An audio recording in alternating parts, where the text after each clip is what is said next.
Hello friends, good afternoon and welcome to the EduSat network. Our topic of discussion today will be, it will be a discourse on critical geopolitics, friends, and for this we have with us in our studio Dr. Amrish Dhaka, Associate Professor, School of International Studies, Jawaharlal Nehru University, New Delhi. His specialization includes political geography, South Asian studies amongst many others, and he has been teaching for more than 15 years. Additionally, he has held the ICCR Professor India Chair at Fudan University, Shanghai, China during March to April 2012. And friends, with this very brief introduction, I welcome Sir to our studio. Sir, thank you for coming. Hello, thank you, Urvashi. Today, we would like to take a look on one of the very important discourse in the domain of geopolitics, that is particularly known as the critical geopolitics.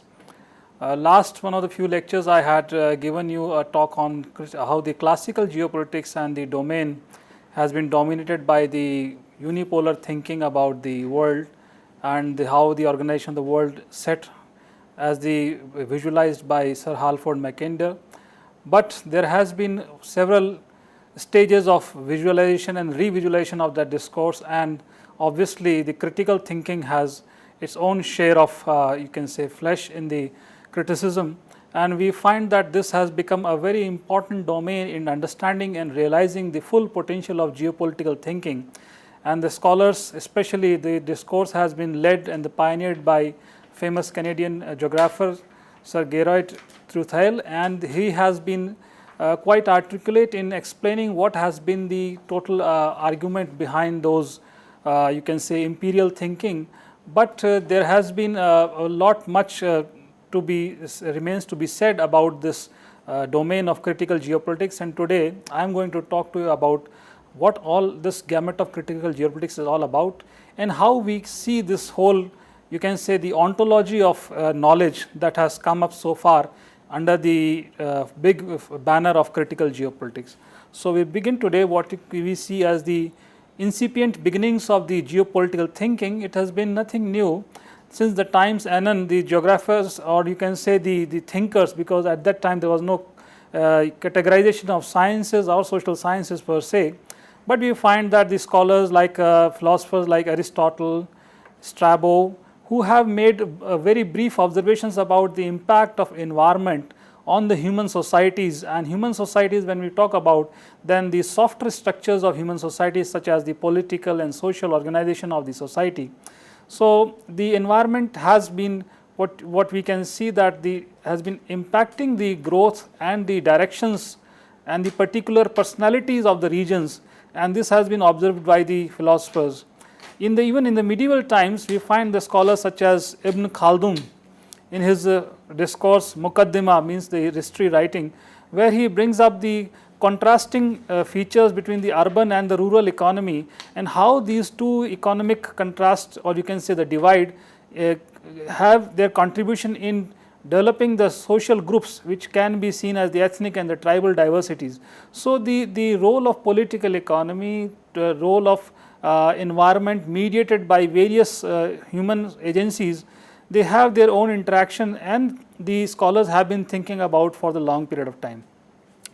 But how the political organization specifically can have this impact, or what is the imprint of environment or the geographical environment towards this political space, it began with the, you can say, the post-Westphalian order, where these scholars or thinkers or even the statesmen who had this geopolitical, or you can say the geographical understanding, they brought about this important facets of the geographical life. And we find that the Montesquieu was one of the earlier thinkers who actually brought out the understanding and the essential divide between the European states and the Asian states, and how the Russia is centrally focused on between these two, you can say the polarized positions. He theorizes in his book The Spirit of Laws that Asia is a continent without a temperate zone and in the grip of chronic slavery because of the extreme tropical and cold climates residing side by side. And quite contrast to this is the European climate, which is quite temperate and which facilitates the what you call the the freedom of organizing the political life, and the states can develop in more harmony given this opportunity by the climate. So, we find that the impact of environment and impact of climate over the political space has also been visualized by the thinkers, whether from belonging to the school of geography or otherwise. So, the geopolitical thinking then progresses in the, you can say, the aftermath of industrial revolution, and we find that the scholars such as Karl Ritter, Arnfred Frederick Ratzel and Rudolf Jelen were the pioneer geographers who brought in specifics about the geographical facts apart from weather, not only weather and climate, but also the physical location and the physical shape and the aerial relationship, means the relationship between the two geographical units. All these have been the elements of consideration while reflecting upon the political organization of the space. So, Karl Ritter, in his book Comparative Geography in 1865, he brings out what you call the organismic theory of the state, means how state behaves like an organ, and there is a kind of a birth, the maturity of the stage, and there is a kind of a old or you can say withering of the state, and later its demise. This has been postulated quite a few years earlier before the German unification, which happened around 1870s, and we find that this idea of statehood and its life cycle caught in imagination of the earlier German nationalists. We find Friedrich Ratzel, one of the important political geographer, who again then tried to bring out the principles of growth of the state and how they can be given a law-like formation in his famous article, The Law of the Spatial Growth of States. And later on in 1897, the Politische Geographie, his book in German, was popularizing these ideas. But it was the Rudolf Jelen who actually used the term geopolitics. And though he was not a German and his most of his writings were in Swedish, but Jelen's writings got attention from Ratzel, and he wanted to establish geopolitics as a science, or you can say the logical understanding about the space and the place and how it can be dwelled upon to the understanding of the political space. So, the Ratzel's task was to bring forth the ideas of Rudolf Jelen, and later on it was Karl Haushofer, an artillery officer, who instituted the famous Institute of Geopolitics in Munich, and he tried to propound the ideas of Ratzel and Jelen in a much elaborate manner. The point here is to mention that German nationalism and the rise of Germany as a statehood had this synchronous growth of the geopolitical ideas, and which cannot be a mere coincidence, but the specific location of Germany and the neighboring states around it, the French, the British, the Eastern European nations, the Polish and the Southern Slavic nations and the Austro-Hungarian Empire, they all had their contribution to make German and the German school realize their location and their relationship with the neighboring world. So, we find that Haushofer's Geopolitik, or the domain of geopolitics as he coined it in German, it became a praxis. Praxis means when you combine theory and the practice, and he cited the importance of political geography or geopolitical thinking in the decision making of the various statesmen and the policy makers. He harangued the German intelligentsia that the geographical ignorance may cost us dearly, and citing the Sir Thomas Holditch, who was a famous British statesman and a geographer too, that how the boundary demarcation and the information about the geographical facts have been important in making Britain a strong empire. So, the geopolitical thinking, he said that it is not going to go away, and its application is gaining popularity. It is only imperative for the German geographers or German statesmen to get into this mold of geopolitical thinking and think about their neighborhood more in terms of the successor and the survival of the state.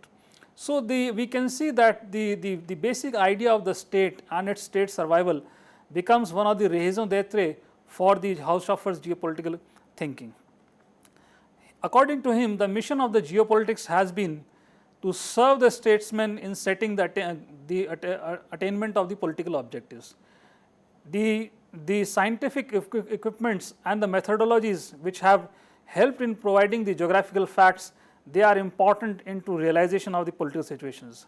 As an exact science, geopolitics deserves serious consideration, and the leaders must learn to use all the available tools to carry out on the fight for the Germany's existence. So, we see that Germany's rise of this German state and its position, historical position, has been one of the you can say the rock bed for the rise and the growth of the geopolitical thinking. It was never an abstract imagination that came up in the minds of any you can say armchair geographer, but it was the concrete realization of the location and the geographer's own location in Germany as well, where actually this geopolitical thinking is based in. And we find that one of the important aspects which Haushofer underscored was the problem of boundaries, that for a state to survive in such a condition, one has to look into the nature of the boundaries and what has been the exact condition of realization of the goals in securing the territories of the state. So, we find that the eternal geopolitical problem in terms of the you can say the academic domain of geography, we find the Kaspersen and Mingi explaining what has been the motive of the Jelen's geopolitical instinct. He says that it is a complex process of transformation of natural landscape to a cultural landscape, where there was a perpetual interchange among country, people and government. So, this advent and this sequential ownership of the land, which has been hitherto barren, or you can say natural, not domesticated, and later on we find that the Anthropocene, this cultural ownership of the land and people, societies settling there and changing, making the necessary changes, and the rise of social space as well as the political units on that space give some kind of a sequential and orogenic idea about the emergence and the rise of the landscape. And the state's geopolitics questions or the basic challenge to the state's geopolitics is that to know that how this idea of state can survive in this new situation. So, the organic theory of state has dealt with this question of survival of the state when the powers are competing. They may be competing for the same space, or they may be realizing their own statehood within their own predefined landscapes. So, we find that Germany's experience has been of a dual kind, where there was a rise to or there was a need to realize the German unification within their own territorial units, but besides that there was a German speaking world outside those borders and territories, where Germany aspired and had an ambition to look for this state security, or you can say the component of survival beyond the borders. So, the dichotomy of the territory that within the border and in the immediate neighborhood of the border has been one of the essential problems of state or you can say the geopolitical thinking about the state, which the Jelen has also pondered upon earlier, and the later on Kaspersen and Mingi highlight his important teleological concept. The other important notion and the concept has been the growth of the state and the laws that govern that growth of the state. Ratzel has pointed out 7 important conditions that affect the growth of the states. He says that size of the state grows with its culture. This may be a statement seen in terms of the production of the space within the territory itself, or you can say the desire to expand the space or the state territories beyond the borders. Then second law is the growth of the peoples precedes the growth of the states. The idea of the statehood precedes the idea of the nation. People realize there is a need to have a strong state in order to secure the benefits of the collective energy and the social and cultural assets, you can say. In order to securitize those social and the cultural assets, people need a statehood. So, the idea of realization that security is prior to the realization of the statehood. Then third law speaks of the growth of state proceeds with the annexation of the smaller peoples. This is one of the most contested and debated laws, but yes, there has been a historical evidence, and you can say the rise of the states has always been involving the process of integration of the smaller cultures into the larger whole of the culture. Now, the idea of annexation may be debatable and it can be a contested term, but the processes which sociologists and geographers and even anthropologists have identified, that there has been a sequence of conflict and assimilation of the smaller cultures into larger cultures, and these processual aspects can be taken as one of the indicators to which this third law of Ratzel indicates. Now, the fourth has been the boundary is the bearer of the growth of the state. Now, boundaries, movement and shifting of the boundaries certainly becomes one of the important contests on realization of the state's larger ambitions, but yes, boundaries, both corpuscular boundary of the state and the boundaries which have been imaginary or imagined beyond the state borders, they have their own connotations in understanding the statehood. So, state beyond the state territory is also one of the important concept that has been seen in terms of the larger collective, for example, the states coming together and securing a larger state space under which their own sovereignty they compromise. The idea, the very notion of the collective security is important understanding. So the laws of growth of the state, the Ratzel indicates, and their various nuances can be understood while looking at these laws. So, state values the strategic location as well, because you know that the networks are very important conduits of the state's influence, and both physical networks and the communication networks which are affected and governed by the preference of location, because distance is always a matter of concern when networks are to be considered. So, strategic locations are obviously important, otherwise how the difference between a landlocked state and a maritime state would be counted upon. Then the stimuli of the state comes from outside. This has been one of the very important aspects.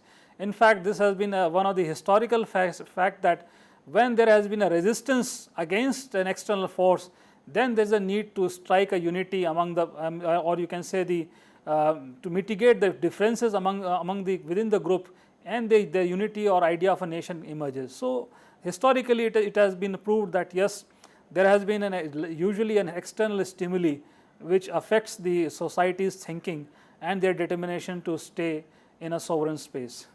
Then states affect the growth and development of other states. Yes, if one state rises or the state shows its security framework, then the neighborhood would certainly get affected, and the mutual, sometimes what we call as the balance of power or spiraling effect of securitization which gets into the process. These are the important facets. So, the idea behind the Ratzel's these laws has not been a very rigid thinking about the statehood, but yes, he wanted to bring in the essential geographical facets of a state's growth and how those geographical facts cannot be debilitated in understanding this the states and its geopolitical conceptualization. But when we come to the domain of critical geopolitics, then there has been entirely a new shift which has given by Tuathail and Dalby in their book Rethinking Geopolitics. They urge to have a relook in what has been hitherto the ontological growth of the geopolitical thinking which we have discussed so far, and they bring out that the very idea of the geopolitical identity or the formulation of the state's personality in the minds of others, or whether their own self itself is a process to be gazed upon, and one should introspect the very idea of geopolitical thinking which comes into the picture. So, they bring out that there are three contributors to the spatial understanding of a region. One is the impact created by the media and other popular instruments of culture which create an impression about the region. It may be a self-serving goal in terms of nationalistic understanding, and it may also be to, you can say, to demonize or to see the abnormal other than the self. So, the media plays a very important role in defining the self and the other, and the boundary formulation becomes a problem to be understood in geopolitical lexicon. Then the second important stream of contribution is the role of the policy makers in terms of bureaucracy, the political institutions and the foreign policy practitioners, how they make the decisions regarding the state's foreign policy and their behavior. Here the state looks into its corpuscular security and also the preference ordering of its relationship with the neighboring states, or you can say the larger order in the world. So, the decisions that are taken are bound to create a reaction from the other states, and how the policy makers choose to make the best decisions in order to secure the best responses from the environment, and that makes the state survival only better. That is also one of the important practice of geopolitics that is to be seen. Then the third stream of thinking, or the third stream of geopolitical conceptualization comes from the academia, how they visualize and how they conceptualize the state space and its ontology on the basis of the historical and the geographical facts. So, the convergence of all the three blend into what you call the larger geopolitical understanding of the world, and there is the idea of geopolitical imagination, which is governed both by the self and the projection of the other. Now, Tuathail and Dalby had brought this three thinking and three streams in order to problematize the thinking or the geopolitical thinking, because the idea of convergence and the one who is actually communicating those ideas, his own position becomes a very important factor in conveying the geopolitical truths which they see, the truth which they see in some quotes. So, the basic premise of the critical geopolitics comes from the geographers such as Henri Lefebvre, a French geographer, who says that the space is not a simple quantified area. The physically mapped space is actually an economic space with infrastructures like road, canals, railroads, commercial buildings, circuits and air routes. So, there is an economic mobilization, there is a circulation of the state space. Then the state has a choice to make in terms of what you call these production choices, and how this society responds to that kind of change. For example, we see that how the era of planned economy literally gave way to the open market economy in many countries, and in our own case we find that how planned economy, although albeit it was a mixed economy, gave way to the much more liberalized and market concept based economy in 90s and 2000. So, the transformation of that economic landscape is one of the important aspects of visualizing this political space, because it certainly affects the political economy of the state, its potential, its capabilities that govern its all the aspects of polity, whether mattering as a security or its territoriality or its boundary. But Tuathail indicate to some other aspect of state space, and they say that it is the representation of the state space, the ideology, the knowledge and the production of the symbols of power that characterize the state's political landscape. So, not only apart from the physical transformations which are being witnessed by the state due to its progression across the time and space, but also the various impressions that the state creates, the idea, the imageries that are being created by the state and society, that also render an important geopolitical influence on the state's own identity as well as in the neighborhood. So, we find that the state controls the productive forces as urbanization and special economic zones, and also we see that the state controls its territorial boundaries, but they all have their own ramifications through what we call the three converging streams which the people perceive, they visualize the state, they and see the changes, they make an understanding about these changes, and then make the political understanding, which may be albeit a geopolitical understanding. We also see that there is a kind of a extraneous bigger influence which commands the state space, and this has been the role of global capitalism in creating the impression and the knowledge about the state space. We see that this duality of states, or you can say this the duality of character in terms of knowledge and what has been the actual transformation, they have their role in defining what you call the geopolitical understanding about the state. The state space can always be looked in terms of geometry and topology as an abstract quantification of territory, and on the other side the physical space can always be looked as a historically evolved landscape. Both are the sources of information, but abstraction means something more, and the abstract idea of space is one of the important properties of the modern capitalism, which look into what you call the alienation of the space, or you can say the societies get alienated from the space, rather than seen as a kind of a Marxist lexicon. But the fact is that the state reproduces further abstract spaces, or you can say the notion of abstract space becomes independent and self-sustaining, in a sense that the economic character and the new potentialities can always be based on these geometrical and topological thinking. I will come to later what I mean on this a little bit. But the basic idea of the state space has been that there is based on those perceptions, there has been a competition between the public space and the private space, and the groups, they contest this state space in terms of securing their own ownership or their own perception. So it is not only about critical geopolitics. Basic dictum is that not only to guard the physical space, but there is a need to guard the perception about the space as well. So we understand the critical geography in the term in that the approach is not merely a description or a narrative about the physical earth or its surface and the peoples and the work, but one of the important understandings of the critical geography has been that the international order or the globality of the nation state has come up through one of the important instrumentation of the power or the role of the imperial state to recharacterize or redefine the space as part of its process of statehood. So we see that there is a powerful bureaucracy, the army, who have ventured out beyond their, you can say, the citadel and the fortress, and tried to bring transformation not only to their own statehood but also to the larger lands. And he refers to this, how the British Empire had actually emerged and how the landscapes of, say, you can say, the large continents of Africas, Americas, which were being transformed due to the idea of the statehood and the transformation of that statehood as effected by the bureaucracies and the armies.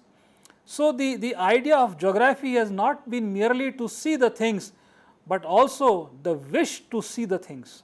This is one of the important contentions of critical geographers, that how to visualize the landscape and the conceptualization of this visualization in the imperial capitals, and the art geography is not simply about the narrative. It becomes a verb called geographing, means to make that visualization into a physical morphology, or you can say a physical transformation through the human state agencies. So the critical geography brings out this dichotomy or this problem of visualizing and the state affecting that vision through its desire for the change. So another important aspect that critical geography brings in, that where lies the limits to that statehood. Obviously the putative answer is the borderlands, but that is not where the geopolitics harmonizes itself. In fact, they go on to expand that it is the very idea of borderlands or the region infested with borders where actually the problem of the statehood lies. They see that there is an inherent contradiction with the process of modern nation state formation, where periphery lie wherein periphery lie the marginalized people. So the cultures, the people who have been marginalized, they often find themselves confined to these borderlands, and the displaced communities who simply cannot have an access to the core of the state, they find themselves on the periphery. Often we see this, the indication here is that they are in effect a kind of a stateless people, and their movement from one state realm to another realm of the state make them a kind of a non-state entities, and therefore their own identities can always be contested. So this idea of problematizing the borders is one of the very core, or you can say the primary idea of critical geopolitics. They would like to highlight how important it is to see those contradictions in the state order, wherein there has been denial of the statehood to the marginalized communities, and also the problem of human rights or the human security can always be a bigger question in the borderlands. And they again cite examples, the problem of conflict in Rwanda or the peace attained in Sri Lanka through the forced through military force. They all reflect the case where borderlands have either they have been repressed or they have actually seen the you can say the usurpation or resurfacing of the conflicts on the borders. So borders have remained more or less unsettled, and when borders remain unsettled, then how one can see the givenness of the state as a kind of a sacrosanct or an ideal truth. So to bring about this a kind of a iconoclast approach towards the statehood, that one should look into the very idea of the statehood, is one of the important teleological goals of critical geopolitics. So again they go on to define that borders and their dialectics, that there is a limit to the state jurisdiction, but at the same time on the periphery the people are also trading off their sovereignties. So the very acceptance of the law and trading of the sovereignties create the problems for the statehood in the for the statehood on the border regions. And there is a kind of a zone of conflict where marginalized people always look for certain kind of human agency or the state agencies, but the state always looks into that area as an area of concern of security, and human security concern always get subdued under the larger state's idea of or the notions of the state security. And we find that borderlands are the abode of the surveillance, the drones, the unmanned aerial vehicle attacks, and in fact the personalized and characteristic targets which have been the case in, for example, the Durand line, that is Afghanistan-Pakistan border. We see that the borderlands have been characterized and the personalities have been created on those areas where the state security sees them a kind of a threat.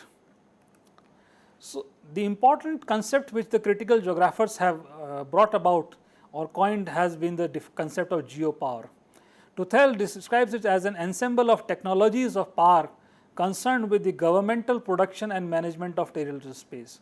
So the idea of Geo-Power means that state emphasizes the role of administering the territory as a very basic covenant to its own existence.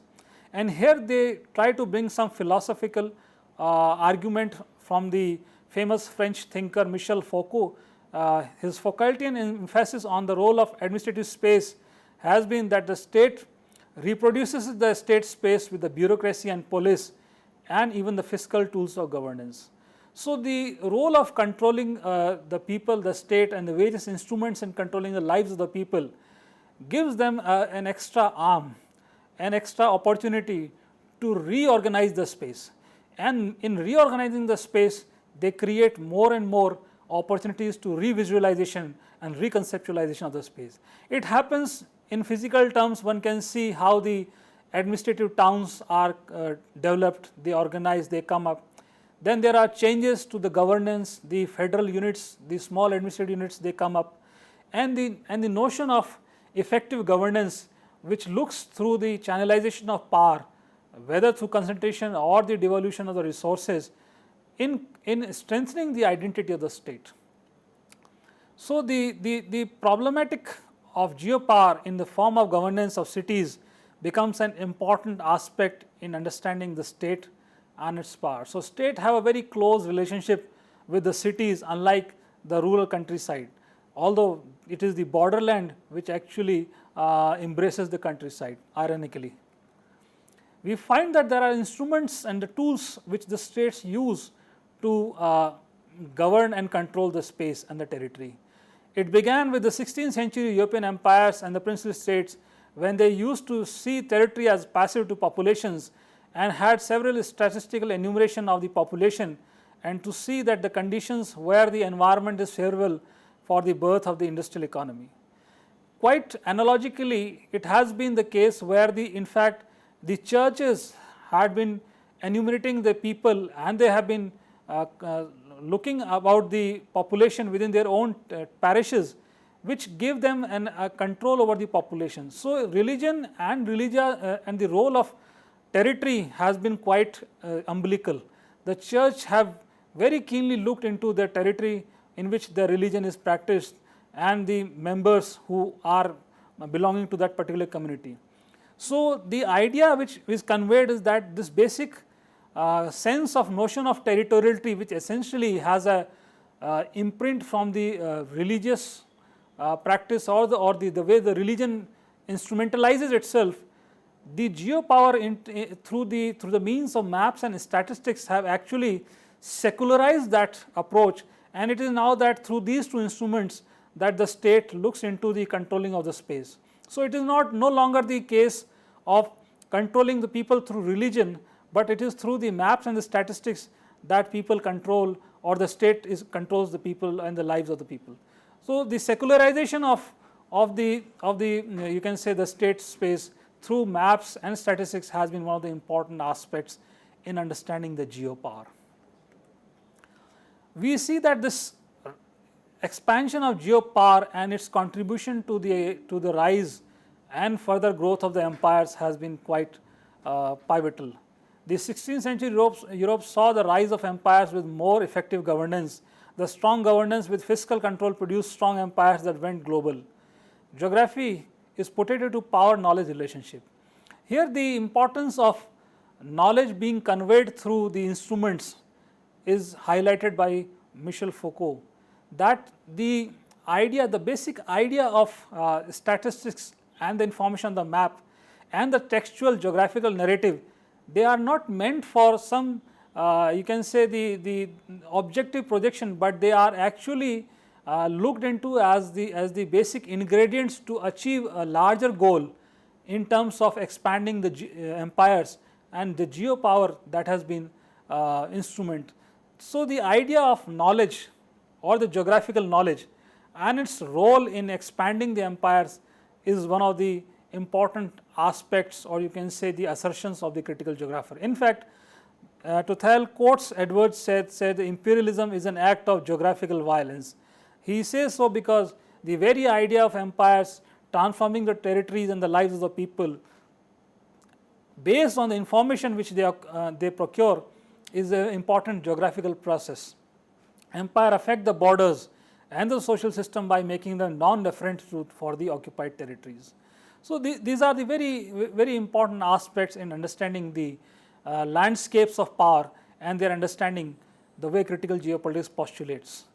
So, this stands in a little bit quite distinction to the problem of international politics, which I will come to a little later on, but they see that it is a struggle for the claim of borders to these spatial systems. Now, to look into the problematic itself, that the very idea of problematizing the state space, what actually it implies, what is an implication of problematizing the state space. Number one is that it questions the state sovereignty as a natural order. So, there is no naturalization of the state order. Now, this is one of the very you can say alarming concern, because the imperial state order can certainly be questioned, but those states which have emerged out of struggle against imperialism, they may not be the natural orders, but they contest their sovereignty, they against the larger imperial orders, and with the zeal they safeguard their sovereignty. That cannot be problematized. If that gets problematized, then we are obviously inviting some larger problematic. Now, another thing is that comes into the question is that geographical identities created by state system are considered as territorial trap. Again, this is one of the important implications that comes from the problematic, that the borders seen as a sacrosanct and the ideal harmonization of the space, this cannot be seen as a kind of a universal idea of organizing the political space.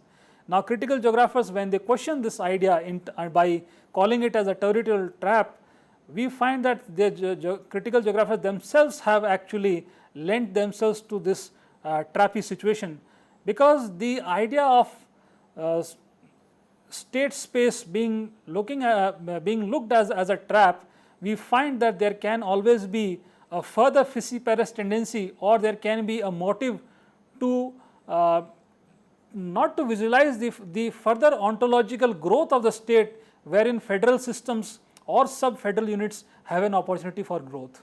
So, this is a very again implication which has to be looked from both the sides. Then the idealized state with borders are questionable, as there is no generic plurality in the given state system. It is one single harmonized world so far as the nation state in terms of the Westphalian definition is concerned, and the very idea can be questioned according to the critical geographers.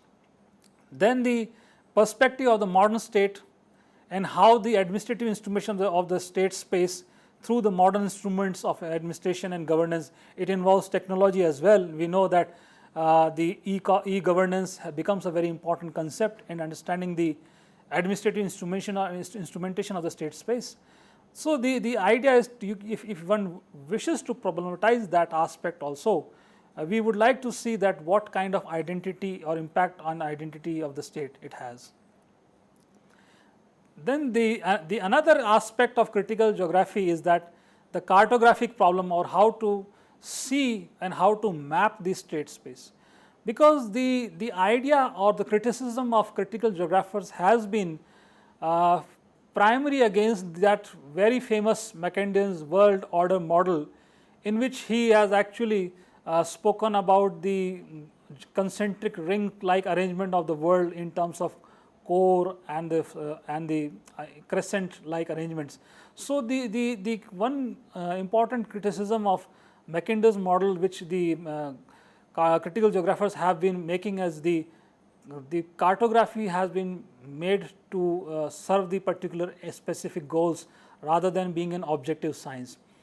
But one must look into the problem of the state space and its imposition, that cartography and the cartography becomes a very important instrument in interstate discourses also. We see that borders and the boundary problems getting and the conflicts among the states on the borders certainly have a very important function for cartography in further conducting the business of negotiation. So, the idea of cartography, or the symbol of the resistance against the state, the very idea of cartography cannot be questioned, and there can always be a case of counter cartographing, that is the people creating their own perception or their own maps about the state, which can be in certain sense be seen as an radicalization of the space. But the important point to understand is that maps perform a very significant role in eliminating the ambiguity among the states as well, and that is because otherwise this problem of ambiguity can certainly make the states insecure about their territories, and it can create a perception or misperception among the states that can lead to further conflict or any situation of conflict. So the critical geographers have looked into the how the rise of the great powers has happened and its geopolitics. They look into the world as a Eurocentrically imagined blank space on the globe, succumbed to the sovereign authority of governmental institutions and imperial science, and the surface of the globe appeared for the first time as a system of closed space and almost completely occupied and fully charted geographical order.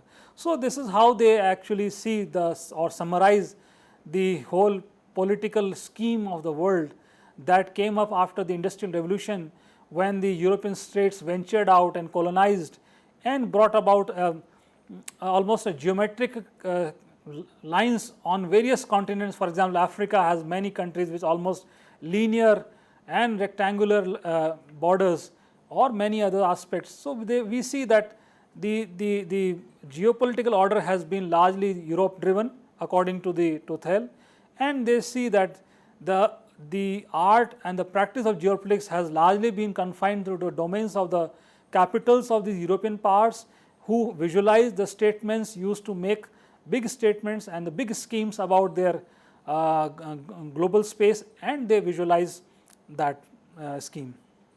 So, the geopolitical discourse becomes a point of convergence for increasingly realized unity form of global space and the subordinate space of nationalistic, ideologically and racially generic space. We find that one larger order being visualized, and there are several sub-orders which in perfect hierarchy convey the sense or the idea of the great powers. So, the great powers have worked towards fashioning this kind of global ordering according to the critical geographers. Then this idea of modernity and the role of modern understanding or discourse of modernity in conditioning the geopolitical thinking. The institutionalization of state-centric discourse seen as modern geopolitical discourse, a discourse that superimposes over the resistance of the peoples and areas in a fixed space by Shapiro. So, we find that the new instruments of power which make the state more powerful, for example, surveillance, your social networking sites being visualized and being snooped, the idea of controlling the lives of the people and their movements, they are very important aspects of re-emphasizing on the reimposing the state power and redefining the state space. Then according to Rob Walker, that is the end of history that can be seen when once the whole world is a cognitive closed space, no more you can say the imprint of all the areas and the personality of all the areas themselves convey the ontological process. So, seen as a kind of end of history at the hands of the geopolitics. Then modern geopolitical discourse as an encounter between the Europeans and the others in the aftermath of the New Age discovery. That has been one of the historical observations by Agnew and the Corbridge. Then state as power to regulate us and differentiate from other. This has been the important contention of the Salman Dalby. So, we find that the new technology of transportation, communications and warfare have direct impact on defining power and its rising influence on the closed space. So, after looking into these elemental aspects of critical geopolitics, the definition part of the critical geopolitics has been seen as the reflection of the politics on the geopolitics and the specialization of the international politics by the core power and the hegemonic states. So, Yves Lacoste was one of the famous French geographers who looked at the critical foundations of geography from the perspective that geography is first and foremost about making war. And the pre-war geopolitics of Nazi Germany and the post-war Anglo-American geopolitics brought sharp distinction into the great power geopolitics. The former essentially concerned with the organic perception of the state, while later viewed as the perpetual striving for the global equilibrium through balance of power among the states. So, the elements which can be used for defining the geopolitics, this is very important in defining this. And there are the four premises for the geopolitics, these are very important. In fact, they have been the we can say the bedrock for the whole geopolitical discourse so far as critical geopolitics is concerned. According to the critical geographers, the geopolitics is manufactured at the sites and is cited as a part of the world politics manufacturing. Two types of practitioners, the practical statesmen who conduct foreign policy on geopolitical imperatives and the formal strategic thinkers who outline strategy based on perception, that is the citing of the geopolitics. So, the very important aspect is of critical geopolitics has been that what the statesmen see, that is the citing of the geopolitics itself is an important matter of concern, because it may have a what you call the difference of perception between the two statesmen. And we see that in the British Empire during the colonial times, we had two schools of thought. One was the forward school and another was the soft school rather, which had the what you call no action or inaction policy. So, perception becomes very important, and the person who is perceiving that is one of the important contributor to the geopolitical visualization. Then how the imperial states behave with the and how the instrumentation of that perception happens is also an important question, and that is why Tuathail contests that there is a manufacturing at the sites, means the physical landscape may not be the same as the vision, but great powers have the ability to transform that physical landscape as per their vision, what they want to see on the land.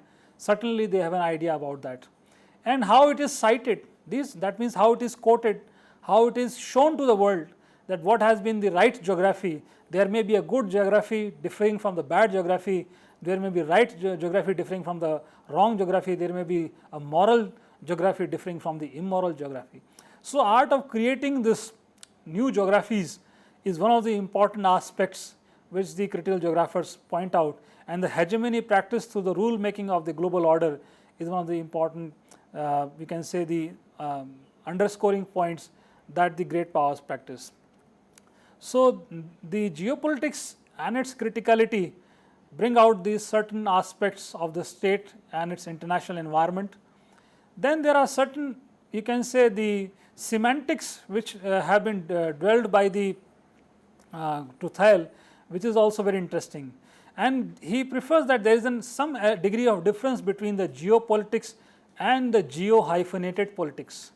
Means there is a role of political context in defining the geopolitics at all, and there are differing political contexts. For example, there may be environmental context, there may be a genderized context, there may be ethno-cultural group context, wherein all these aspects are important in defining the various aspects of geopolitics. So, he attempts to pluralize the notion of geopolitics by hyphenation, which he calls as the lever of intervention in seeing, or you can see, the monothetic approach to geopolitics.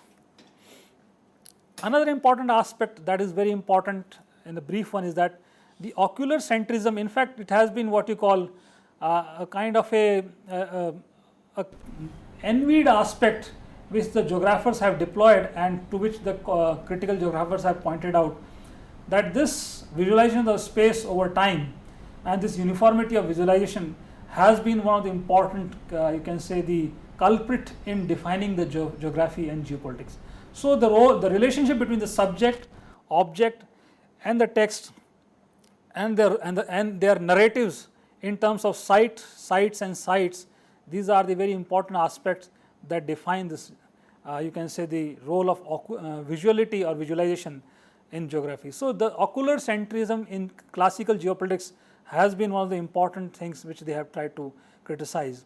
And we find that the classical discourse by Mahan, Mackinder and Seversky, I have identified these three classical geographers because Mahan actually identified the naval power and Mackinder focused on the land power and Seversky on the air power, that they have used this ocular-centric approach in visualizing the world order on the basis of the important technological stratagem based on the three modes of power. Tuathail has been very peculiar about criticizing the Halford Mackinder's that pivot model, and he say the criticism has been a very interesting one. He says that the idea of Mackinder's, or the basic motive of Mackinder, is conditioned by his visualization of the earth by virtue of his race, gender and status as a representative to the king's own geographical society. And he sees that this personality and construction of the personality is of his own, of Mackinder, has a role in what you call the construction of the geopolitical understanding of the world by Mackinder. So, this connection of the individual self and the larger world geopolitical visualization brings it too much of the speculation and too much of the, you can say, the understanding to such a level where socio-psychological elements get into the focus so far as geopolitical understanding is concerned. I would like to bring in some more aspects, but let me rush up through things and bring out certain more aspects. You can say two basic maps there I would like to show you later on. These two maps are, if you look into this one map, which is known as the Pentagon's new map, it is sourced from the Barnett's famous book, the Pentagon's new map, in which he visualizes there is a kind of a functioning core on the outside, and there is an inner side, there is a gap, means the destabilized world, which is almost a kind of a donut kind of situation. The idea of bringing this map to you is that this superpower visualization itself shows that the classical geopolitical thinking in terms of world scheme hasn't perished, it hasn't weakened, though the concerns of the critical geographer are well taken, but somewhere they reinforce the criticality into the larger order, where there is a desire of some superpower to redefine the world space. But at the same time, I would also put in a small underscoring fact by this another second map, is that it is not always the case that the visualization is important, but there are actual happenings in the world which one should take cognition of. And we see that for the first time, a train from China's eastern board town Yiwu traveled all through up to Madrid in 26 days and brought the goods from China to Europe. So the connecting of the Eurasian space is certainly not an unimaginative or not simply a kind of a personality construct owing to the vision and his the personality background of Sir Halford Mackinder, but there are actual technological stages which are occurring where world is seen through those eyes, through the geoeconomic eyes, then the perception is recreated, and critical geography can always be integrated into those aspects, because yes, there shall always be a destabilizing periphery and where one should take cognizance of the sensitivity of the geopolitics. Thank you. Thank you so much, sir, for this interesting and grasping lecture of ours on critical geopolitics, and I hope the students would have gained a lot, and perhaps they would be interested in knowing more, and a subsequent lecture could also be planned on that note, and leaving it quite open-ended. And with that, thank you viewers for watching us. Have a wonderful day ahead.